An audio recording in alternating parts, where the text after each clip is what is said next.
Bonjour. Alors, on va bien sûr faire donc le deuxième chapitre sur la topologie des espaces vectoriels normés. Et donc cette fois-ci, alors on va donc faire donc bien, on va aborder ce qu'on appelle intérieur,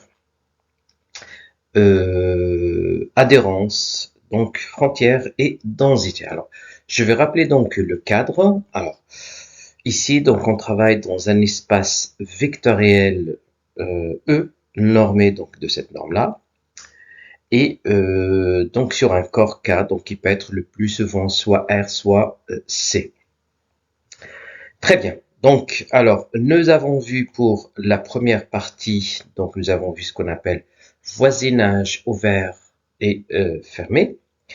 Alors, maintenant, donc, on va voir ce qu'on appelle intérieur, adhérence, densité. Donc, on va introduire aussi ce qu'on appelle la frontière. Et dans une troisième partie, donc, on va aborder ce qu'on appelle les compacts. Voilà, donc on va commencer. Alors, on va commencer par ce qu'on appelle un point intérieur à un ensemble. Donc, voilà la définition. Donc, je prends alors toujours le E qui est un espace vectoriel normé. Et je prends un point E qui appartient à E. Et je prends une partie X qui est dans l'espace E.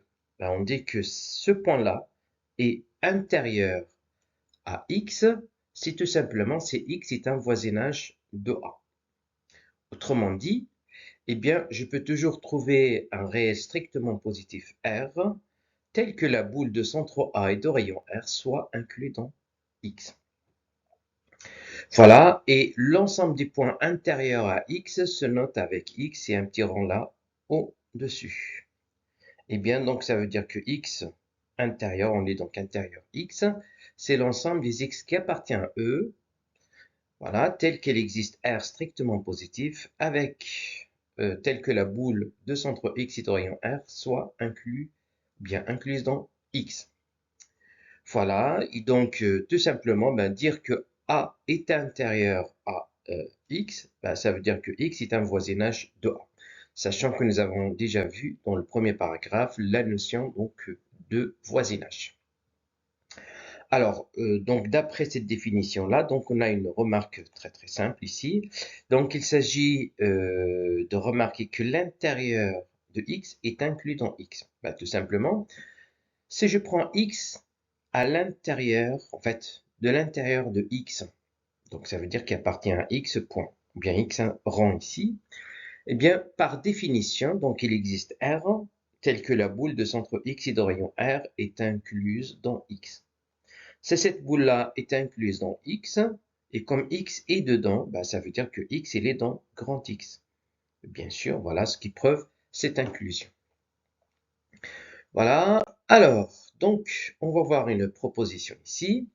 Alors, si vous avez deux parties A et B de E, telles que A est inclus dans B, et bien tout simplement, vous avez aussi l'intérieur de A qui va être inclus dans l'intérieur de B. On va voir que la démonstration, elle est très simple. Alors, pour démontrer que A intérieur est inclus dans B intérieur, il suffit de prendre un point ou un élément de A intérieur, ou bien chaque élément de A intérieur, il va être dans B intérieur. Donc, d'après, bien sûr, les propriétés ou bien la théorie des ensembles. Eh bien, je prends donc un X qui appartient à A intérieur. Par définition, il existe une boule de centre X et de rayon R qui est incluse en A. Et comme A est inclus dans B, ça veut dire que cette boule-là, elle est encore incluse dans B, qui veut dire que X, bien sûr, est un point intérieur à B. Ça veut dire que X appartient à B intérieur. Et bien, ce qui prouve que A intérieur est inclus dans B intérieur. Voilà, donc on a une autre proposition aussi. Alors, c'est que cette proposition-là, elle est très importante. On l'utilise le plus souvent dans les démonstrations. C'est que pour démontrer qu'une partie est ouverte, on démontre tout simplement qu'elle est égale à son intérieur. Donc, une partie A est incluse dans E, est ouverte et seulement si elle est égale à son intérieur. Donc, on va voir la démonstration. Alors, on va procéder par équivalence ici. Donc, si je prends A ouvert de E, par définition, ça veut dire que A est voisinage de chacun de ces points. Ça veut dire que quel que soit A appartient à A, donc ça veut dire que A est un voisinage de petit a, qui veut dire qu'il existe R, tel que la boule de centre A et de rayon R est incluse dans A, donc d'après la définition de voisinage. Et bien cela veut dire quoi? Ben, ça veut dire que quel que soit appartient à A, ben, le fait d'avoir ça, ben, ça veut dire que A est intérieur à A1. Eh bien, bien évidemment, donc ça entraîne que A, donc quel que soit A appartient à l'intérieur, ça veut dire que A est inclus dans A intérieur. Et comme l'inclusion inverse, on l'a tout le temps, donc d'après la proposition précédente, on la remarque plutôt après la définition, eh bien, donc on a bien l'égalité, puisque on a une inclusion tout le temps ici, et comme on vient de démontrer cette inclusion, ça veut dire qu'on a l'égalité. Eh bien, donc voilà, A est ouvert, équivalent à ce que A égale à A intérieur. Et on l'utilise souvent, comme je viens de le dire tout à l'heure, dans les démonstrations. Allez, donc on va voir aussi une autre proposition, c'est que lorsqu'on a A une partie de E, le A intérieur, ça va être le plus grand ouvert inclus dans A au sens de l'inclusion. Autrement dit que A intérieur, ça va être la réunion de tous les ouverts qui sont inclus dans A. Et c'est ça ce qu'on va démontrer ici. Allez, la démonstration. Donc, je suppose ici, je prends O, c'est l'ensemble de tous les ouverts O qui sont inclus dans A. Et je prends U, c'est la réunion de tous ces ouverts-là. Et bien, il s'agit de démontrer que U égale à A intérieur. Et bien, pour démontrer l'égalité de deux ensembles, il suffit de démontrer ce qu'on appelle la double inclusion. Donc, la première inclusion, ça veut dire que pour démontrer que A égale à B, je démontre premièrement que A est inclus dans B, et ensuite B est inclus dans A. Et c'est ça ce qu'on va faire ici. Donc là, on va démontrer d'abord que U est inclus dans A intérieur. Eh bien, en effet, donc si je prends un X qui est dans U, donc on va démontrer qu'il est dans A intérieur. Le fait que X est inclus dans et appartient à U, et le U c'est la réunion.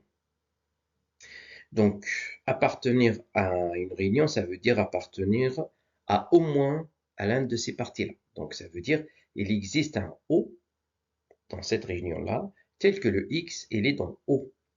Or, O est un ouvert par définition. Donc, ce qui fait, eh bien, il est voisinage de chacun de ces points, et qui veut dire qu'il est voisinage de X. S'il est voisinage de X, cela veut dire que il existe R strictement positif tel que la boule de centre X de rayon R soit incluse dans O, qui est inclus dans A. Et bien, comme la boule de centre X de rayon R est un ouvert qui est inclus dans A, ça veut dire qu'il fait partie de cette réunion. Bien, elle est dans cet ensemble-là, qui veut dire que X appartient à A intérieur. Et donc, après, qu'est-ce qu'on a ici? Eh bien, donc on a U qui est inclus dans A intérieur ici. Alors, on va démontrer maintenant l'inclusion inverse. Alors, je vais prendre cette fois-ci donc un X qui est dans A intérieur et je vais démontrer qu'il est dans U. X il est dans A intérieur, ça veut dire quoi? Ça veut dire qu'il existe R strictement positif tel que la boule de centre X de rayon R soit incluse dans A. Alors, cette boule-là, c'est un ouvert, donc, et qui est inclus dans A, il fait partie de cet ensemble, et donc, qui veut dire que cette boule-là est un ouvert de E, bien sûr, et par suite, donc B de X, la boule de centre X de rayon R, il va être dans cette réunion-là. Et donc, le X qui appartient à cette boule-là, elle est dans la réunion, ça veut dire que X, il est dans U. Et donc, on a démontré l'inclusion inverse, d'où bien sûr l'égalité. Allez, donc on va passer maintenant à l'adhérence. Et donc, devant on l'appelle la fermeture, l'adhérence d'un ensemble. Donc, on va voir de quoi il s'agit. La définition est la suivante. Je prends donc un point A qui appartient à E et une partie X dans E. Eh bien, donc, on dit que A est un point adhérent à X, c'est tout simplement si toute boule de centre A, toute boule ouverte bien sûr, de centre A et de rayon R, donc bien sûr ne peut pas être incluse dans X. Donc ça veut dire l'intersection de cette boule avec X, elle est non vide. Il y a toujours donc des points dans les deux. Alors on appelle l'adhérence de X, des fois on l'appelle la fermeture de X, c'est l'ensemble de tous les points adhérents à X. Et on le note X bar. Alors, j'ouvre ici une parenthèse pour dire il faut bien faire attention. Alors, par rapport à la notation probabiliste. Donc, en probabilité, X bar désigne toujours le contraire ou le complémentaire. Alors, ce qui n'est pas du tout la même chose ici. Alors, X bar, c'est l'ensemble des points adhérents avec un point adhérent. Voilà la définition donc d'un point adhérent. Donc, à bien faire attention avec la probabilité. Voilà. Ensuite, donc, prendre un exemple. Lorsque j'ai un intervalle dans R, eh bien, son adhérence, c'est le même intervalle, mais fermé, donc avec les mêmes extrémités. Alors, on a aussi, donc, comme tout à l'heure pour l'intérieur, par contre, là, c'est le contraire. On a le X. À chaque fois que vous prenez une partie X de E, eh bien, cette partie-là, elle est tout le temps incluse dans bien dans X bar. Puisque, alors, si je prends X qui est dans grand X, eh bien, qu'est-ce qu'on a? Eh bien, chaque boule de centre X, on fait l'intersection avec grand X, il va être non vide, puisque on aura donc à la fois X qui appartient à X et appartient à la boule. Donc cette réunion, en fait, cette intersection-là, elle est non vide, ce qui veut dire que X appartient à X bar. Voilà, alors on va voir donc une proposition qui ressemble à celle que nous avons vue concernant l'intérieur. Eh bien, si vous avez donc A et B, deux parties de E, avec A incluse dans B. Eh bien, donc on a A bar qui est inclus dans B bar. Alors, on va voir ça d'une façon un peu plus simple. Donc, la démonstration, donc toujours pareil, pour démontrer qu'une partie A est incluse dans une partie B, ben, il suffit de démontrer que chaque élément de A est inclus dans B. Et bien, c'est ce qu'on va voir ici. Donc, je vais prendre un élément de A bar, soit X appartient à A bar, et on a donc, par définition, alors pour tout R, la boule de centre X et de rayon R inter A est différente de vide. Or, cette intersection-là, puisque A est inclus dans B, cette intersection reste incluse dans l'intersection de la boule de centre X et de rayon R inter B. Voilà. Puisque celle-là, elle est non vide, ben forcément celle-là, puisqu'il contient celle-là, elle est non vide aussi. Donc, qui veut dire que X appartient à B bar. Et bien, d'où, bien sûr, l'inclusion. Alors, on va voir donc une proposition qui est très importante. Et bien, cette proposition-là, elle fait le pont entre l'intérieur et l'adhérence. Donc, qui nous permet de passer de l'intérieur à l'adhérence et de l'adhérence à l'intérieur.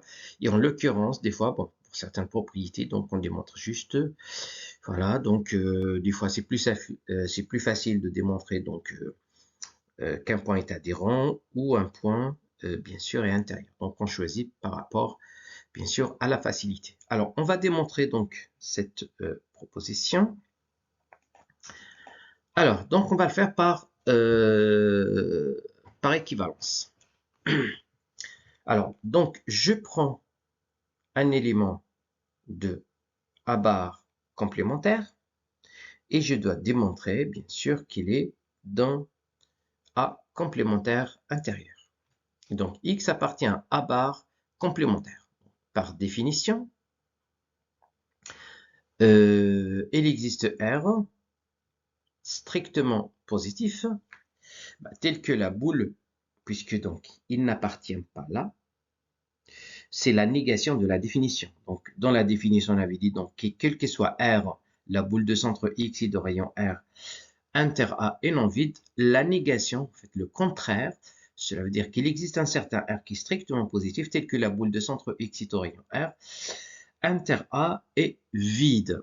Donc, si cette intersection est vide, ça veut dire que la boule de centre X est au rayon R, elle est dans le complémentaire de A. Parce que c'est pour ça donc on a l'intersection vide ici. Donc, elle est dans le complémentaire. Elle existe R, tel que la boule de centre X est au rayon R est incluse dans le complémentaire de A.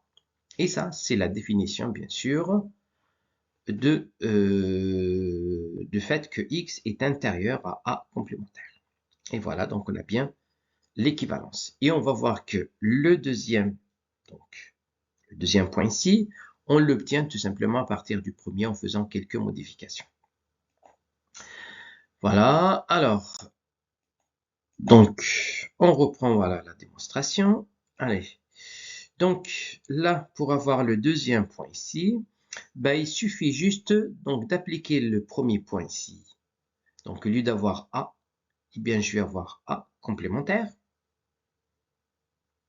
Et donc, après, bon, remplaçant ici, donc on va avoir A complémentaire intérieur, pardon, adhérence complémentaire. Et en remplaçant ici, donc je vais avoir A, parce que A complémentaire, complémentaire, donc ça va faire A intérieur. Et après, bien sûr, je passe au complémentaire pour avoir, bien sûr, le deuxième point. Et bien, donc là aussi, on va voir donc une autre façon de prouver qu'une partie est infermée. Donc, une partie, c'est une autre caractérisation, donc on l'utilise des fois aussi dans certaines démonstrations, lorsque bien sûr c'est facile. Eh bien, une partie est infermée, c'est seulement si elle est égale à son adhérence. Donc, on va voir la démonstration. Et donc, la démonstration ici, donc on va utiliser exactement ce qu'on a utilisé tout à l'heure pour une partie ouverte. Donc, c'est seulement si elle est égale à son intérieur. Bien sûr, en utilisant la propriété ou bien la proposition que l'on vient de démontrer à l'instant. Allez, donc la démonstration. Donc, on va voir f est infermé de E, ça veut dire quoi? Ça veut dire que tout simplement, voilà, donc on passe aux ouvers. Ça veut dire que f complémentaire est un ouvert de E. Et d'après la proposition de tout à l'heure, eh bien, on avait dit donc, donc le complément, alors l'intérieur ici, puisque ça c'est un ouvert, donc ça veut dire il est égal à son intérieur, donc f complémentaire intérieur égale à f complémentaire.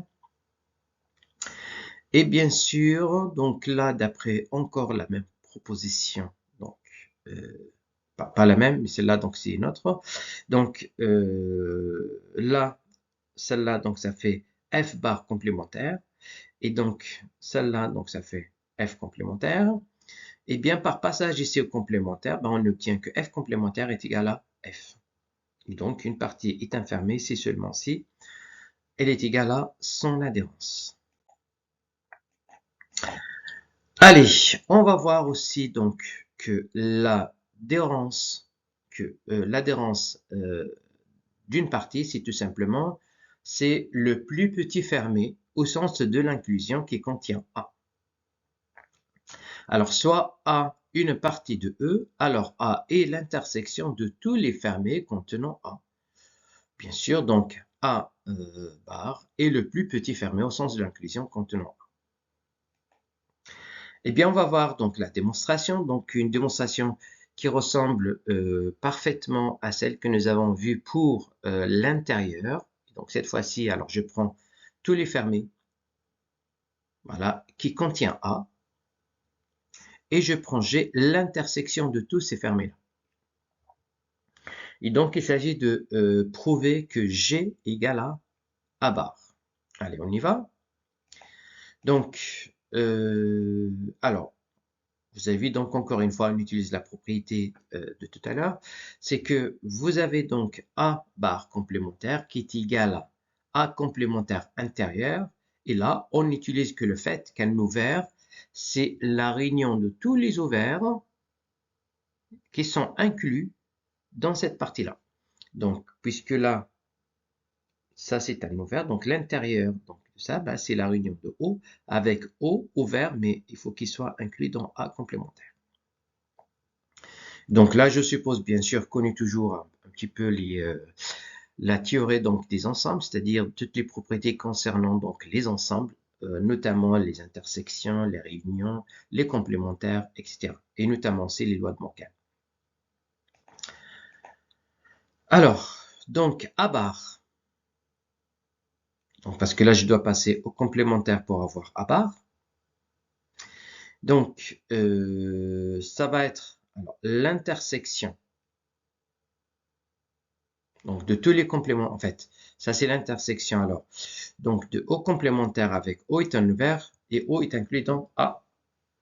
Parce que là, en fait, en passant ici, alors pour avoir donc le A bar ici, je passe au complémentaire ici. Et là, quand je passe au complémentaire avec les lois de Morgan, donc ça se transforme bien sûr en intersection. Et le O ici, ben, il passe au complémentaire. Donc j'ai O ouvert avec O inclus dans A complémentaire. Et donc là, il n'y a rien qui change. On va juste un petit peu, au lieu de marquer O complémentaire, on va marquer F, puisque ça reviendra même. Et au lieu d'avoir O, ben, je vais passer donc à F complémentaire, est un ouvert. Alors, toujours donc F complémentaire. Il y a juste, si vous voulez, donc un changement sur la variable. Et donc, F complémentaire ici, ben, alors A complémentaire. Et ben donc, le F complémentaire, ben, F est un fermé aussi, donc ça va faire la même chose. Et là, F complémentaire est inclus dans A complémentaire, ça veut dire que A est inclus dans F. Ben, c'est exactement pareil. Et F, et ben voilà, donc on obtient notre G. Donc voilà. Alors ici, encore une fois, je suppose que vous connaissez un petit peu très bien les manipulations que l'on peut faire entre les ensembles, notamment les intersections, les complémentaires, etc. Voilà, allez, on passe maintenant donc à la caractérisation séquentielle d'un point adhérent. Donc, alors, je prends A une partie non vide de E et je prends A appartient à E. Alors, il est équivalent de dire, ou bien il y a équivalence entre. Alors, A est un point adhérent à A et deuxième point, ben, il existe une suite Xn d'éléments de A qui convergent vers A. Elle est très utilisée, cette caractérisation-là, donc on va le voir dans certains exercices. Alors, on va voir la démonstration. Alors, donc je vais d'abord démontrer que le 1 implique 2. Donc, je vais prendre un A qui est un point adhérent à A, donc ça veut dire A appartient à bar. Donc, par définition, alors, quel que soit R, il dit donc quel que soit R strictement positif, la boule de centre A et de rayon R, inter A est non vide. Et donc là, au lieu de prendre R quelconque, je vais prendre N appartient à N étoile, et au lieu d'avoir R, je vais avoir 1 sur N. 1 sur N, et donc la boule de centre A et de rayon 1 sur N, inter A est non vide. Le fait qu'elle est non vide, ça veut dire qu'il y a toujours un élément dans cette intersection que je vais noter Xn. Donc Xn, elle est dans A, elle est dans cette boule-là. Et donc, bien sûr, on vient de construire une suite Xn. Donc, pour chaque n, il y a Xn. Donc, il y a une suite. En fait, on a défini une suite Xn là.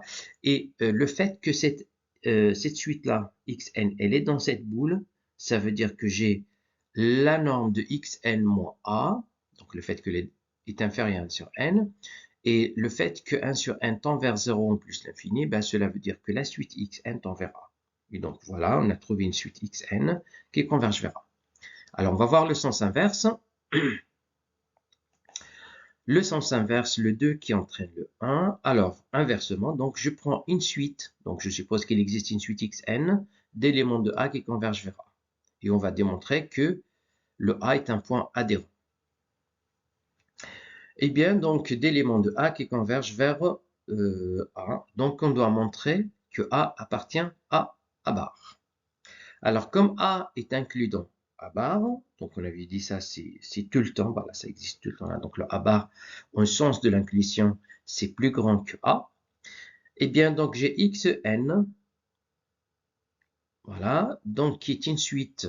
Alors, le fait que c'est une suite de A, eh bien, le fait que A est inclus dans A bar, Xn reste encore une suite, donc A bar. Eh bien, puisqu'il converge vers A, ben on sait que tout de suite, qui converge, voilà, donc dans A, qui est enfermé, alors on a démontré donc A bar est enfermé, ça veut dire que la limite reste dans A bar. Et donc, d'après la caractérisation séquentielle, voilà, d'enfermé. Et donc, voilà, on est parti de cette suite-là qui converge vers A, et on a démontré que A appartient à A bar, ça veut dire que A est un point adhérent à A. Allez, on va voir maintenant la frontière. Donc, la frontière, c'est tout simplement, c'est le complémentaire de l'intérieur dans l'adhérence.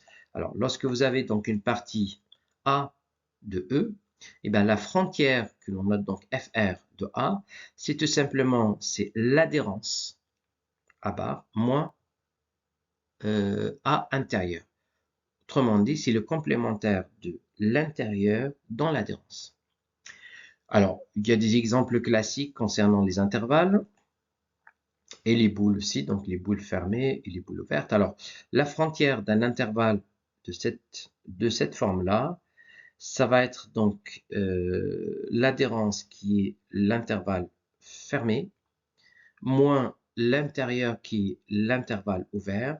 En faisant donc cette soustraction, vous voulez donc cette différence ensembliste, on obtient les deux points A et B. Et bien c'est la même chose aussi donc lorsqu'on passe bien sûr à des boules dans un espace vectoriel normé. Et bien là, la boule de centre A et de rayon R, sa frontière, ça va être donc l'adhérence moins l'intérieur, et l'adhérence, c'est dans la boule fermée, et l'intérieur, ça dans la boule ouverte. Donc, en faisant le complémentaire de ça, donc on va obtenir juste la sphère. Donc, c'est la sphère de centre A et de rayon R. Voilà, et donc des exemples un peu classiques que l'on peut trouver. Allez, on va voir maintenant la densité. Donc, la densité, alors par définition, donc vous avez A qui est une partie d'un espace vectoriel E. Eh bien, A est dense dans E, c'est tout simplement, c'est son adhérence, donc le A bar égal à E. C'est-à-dire chaque point de E, bien sûr, est un point adhérent à A. Alors, un exemple, donc, on va revenir sur cet exemple-là, je ne vais pas le démontrer ici. On a toujours donc Q qui danse dans R, c'est-à-dire, alors, en utilisant la caractérisation, donc on va voir que voilà, chaque élément de R est limite d'une suite de nombres rationnels et aussi de nombres irrationnels. Donc là, je promis, donc je vais faire une démonstration de cette, si vous voulez, donc de cet exemple-là. Allez, donc on a la proposition suivante, donc une partie, alors en fait, c'est vraiment la caractérisation aussi donc des parties denses. Alors vous avez A, une partie qui danse dans E, l'équivalence entre ces trois points-là. Donc quel que soit X appartient à E, vous avez donc la boule de centre X de rayon R inter A est différent de vide. Quel que soit X, il existe A appartenant une suite AN d'éléments de A qui convergent vers A. Et tout ça, c'est, on utilise un peu les propriétés que nous avons vues tout à l'heure concernant l'adhérence et tout ça. Donc, c'est très simple à voir ça en faisant, bien sûr, le fait que A bar, c'est tout simplement c'est E et on utilise les propriétés que nous avons vues tout à l'heure. Voilà, donc on arrive pratiquement, en fait, à la fin de ce deuxième paragraphe. Donc, je rappelle tout simplement que dans le premier paragraphe, nous avons vu ce qu'on appelle voisinage ouvert-fermé. Là, on vient de voir ce qu'on appelle intérieur, adhérence, frontière et densité. Et vous pouvez attendre prochainement la dernière partie, donc le troisième paragraphe concernant les parties compactes d'un espace vectoriel normé. Voilà, je vous remercie. Donc, voilà, si vous avez des questions, toujours, n'hésitez pas à m'en faire part. Sinon, je vous souhaite une très bonne journée. Merci et à très bientôt.